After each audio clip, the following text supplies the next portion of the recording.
So right now, for relapsed and refractory multiple myeloma, after three triple therapy, including the IMIDs and proteasome inhibitors and the daratumumab, there is no current fixed guideline of what to start after the relapsed and refractory multiple myeloma. So, and there are new two therapies that came out in 2022: the teclistamab, the bispecific antibody, and the CAR-Ts, ida-cells and cilta-cel.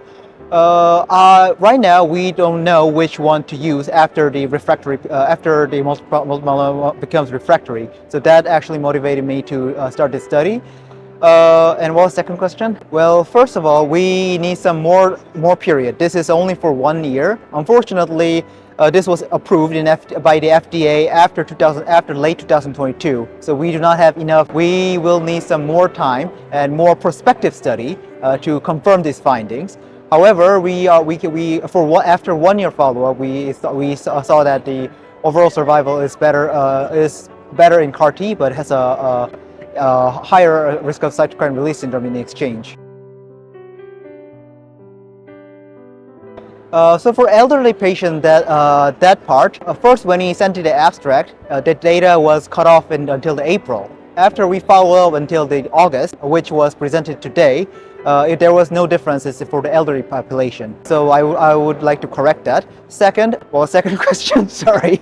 That also did not did not have significant difference after the. No, right now I cannot say is this study, but the significance of this study is that this study will be actually a stepping stone for a future trial, for future comparative prospective studies. I think that is the best meaning of this study. There are several limitations, but that is the a good starting point.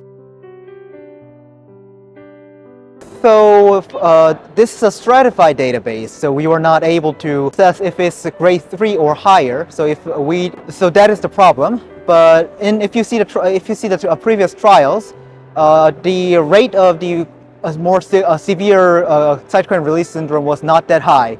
In the trials, they all like 70%, 90% had cytokine release syndrome, but the incidence, the risk of the over grade 3 was not that high. So we have to first clarify that with a further study.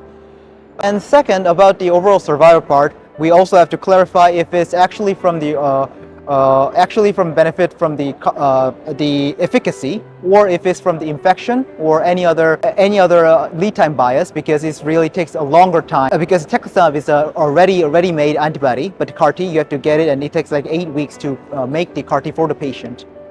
So we have to see. Yep, a lot of things has to be considered.